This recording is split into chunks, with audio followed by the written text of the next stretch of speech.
Hi everyone, कैसे हैं आप लोग। सो गाइस, कल से स्टार्ट होने जा रहे हैं हमारे एग्जाम।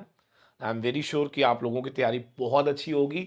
बावजूद इसके बहुत सारे मिक्स्ड रिएक्शंस चल रहे होंगे मन में कि यार मेरे को लग रहा है कि मेरे को ये चैप्टर भूल रहा है ना, मैं रिकॉल नहीं कर पा रहा, या जो चैप्टर मैं छोड़ कर जा रहा हूँ कहीं ऐसा तो नहीं है सारा का सारा पेपर उसी चैप्टर में से आ जाएगा।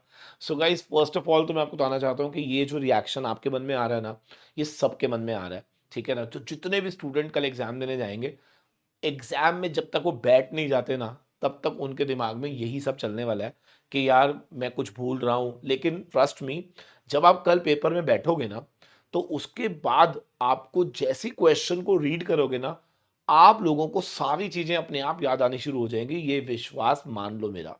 ठीक है ना। तो पहले तो इस चीज को, सेल्फ डाउट को इस समय बिल्कुल परे कर दो। सेल्फ डाउट नहीं करना।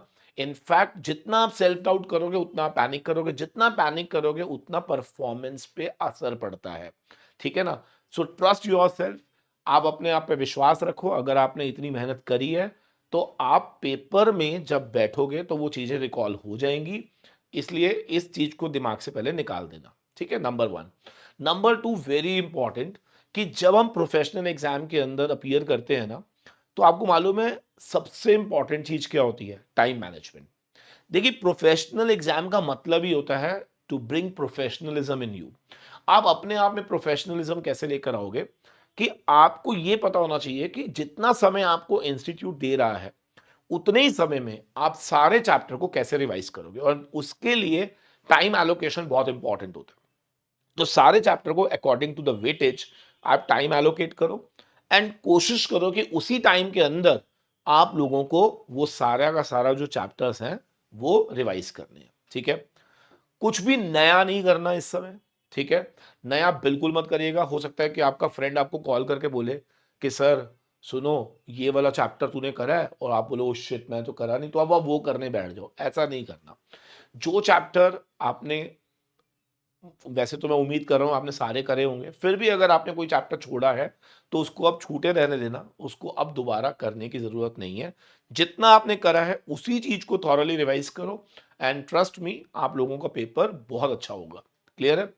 नेक्स्ट वेरी इंपॉर्टेंट इज कि आप लोगों को थोड़ा सा ये भी ध्यान रखना होगा कि पेपर में जब हम जाते हैं तो कई बच्चे क्या करते हैं, पूरी पूरी रात जागते रहते हैं और पेपर में सीधा जाके पेपर देने चले जाते हैं। तो मैं ये भी नहीं कहूँगा कि आपको 8 घंटे की स्लीप जरूरी है। ठीक है। 4 घंटे भी, अगर आप मिनिमम 4 घंटे मिनिमम, है ना, 4 से 5 घंटे का भी अगर आप स्लीप साइकिल रखते हो एग्जाम से पहले, तो that will be sufficient for you.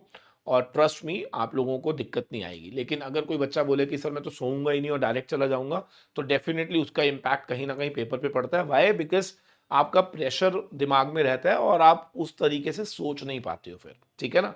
तो इसलिए अपनी स्लीप साइकिल को थोड़ा सा ठीक करेंगे। तो मिनिमम 4 to 5 आवर्स की आपने स्लीप लेनी है पेपर से पहले। That is very very very important, right. खाना थोड़ा सा लाइट खाना है। ठीक है ना। लाइट खाना है, juices low, that will be good for you. कोशिश करो कि रोटी कम खाओ, बिकॉज उससे थोड़ा सा आप लोगों को नींद ज़्यादा आएगी। तो ये सब चीज़ें जो है थोड़ा सा आपको परहेज करना पड़ेगा कुछ दिनों के लिए। फिर उसके बाद भर पेट खाना कोई प्रॉब्लम वाली बात नहीं है। खाओ अभी भी, लेकिन खाना कौन सा खाना है? थोड़ा सा juices type, water type, water intake ज़्यादा रखो। तो जिससे क्या होगा, आपका एक्टिवनेस ज़्यादा रहेगा। क्लियर है ना। That is very important. Paper में जाने से पहले प्लीज़ मेक श्योर कि आप अपना आई कार्ड, जो भी आपका स्टेशनरी का सामान है, उसको एक बारी जरूर रात को ही पहले रख लीजिएगा, सो दैट कल जल्दी जल्दी में, हड़बड़ाहट में, ऐसा भी होता है कई बार कि बच्चा एग्जाम के अंदर हड़बड़ाहट में पहुंचता है और अपना आई कार्ड भूल जाता है, और ये बहुत बड़ी प्रॉब्लम है। लोग इसको छोटा समझते हैं, लेकिन ट्रस्ट में ये बहुत बड़ी प्रॉब्लम है। बिकॉज पूरा का पूरा स्पॉइल हो जाता है। हाँ, मतलब सब कुछ खराब हो जाता है। तो इसीलिए 5 मिनट उसके लिए रिजर्व करके चलेंगे कि भैया मेरे को सब कुछ पहले से ही अरेंज करके चलना है। क्या सबको क्लियर है? सर, एक वेरी इंपॉर्टेंट चीज क्या होती है एग्जाम में, पता है?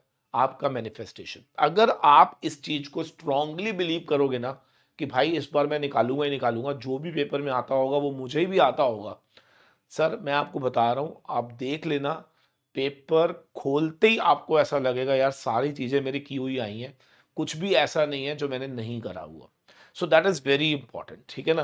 तो आप लोगों को अपने पे यकीन रखना है और ट्रस्ट मी, आप अपने आप को स्ट्रांगली ऐसे बोलो कि भाई ऐसा है, जो मैं पढ़कर जा रहा हूँ, एग्ज़ाम उसी में से आएगा और ट्रस्ट मी आप देख लेना कि ऐसा ही आपको देखने को मिलेगा, ठीक है? चलो, तो आप सभी को wish you very, very, very, very all the best from my side, from my entire team of Arun Sethia classes and VG study hub, ठीक है? और आई विश कि पेपर आप लोगों के बहुत बहुत बहुत बढ़िया हो, ठीक है? और आप लोग पेपर से जब आओ तो हमें गुड न्यूज़ दो कि यस सर, पेपर बहुत बढ़िया था और हमने सब कुछ किया हुआ था। चलिए मिलते हैं आपसे। Thank you very much, God bless you all. और बहुत सारे बच्चों को लग रहा होगा कि सर आपके प्री एग्जाम मैराथन्स, यस बिल्कुल मैंने प्लान करे हुए हैं, ठीक है? तो वो शेड्यूल हो चुका है, आपको पता चल जाएगा जब जब मेरा पेपर होगा। आपको उससे रिलेटेड 1.5-2 घंटे के लिए मैं ज़रूर आऊँगा, आपको बताऊँगा पूरा एबीसी एनालिसिस करके कि कौन से चैप्टर को किस तरह से कैसे पढ़ना है आपने। Thank you very much, God bless you all, bye bye.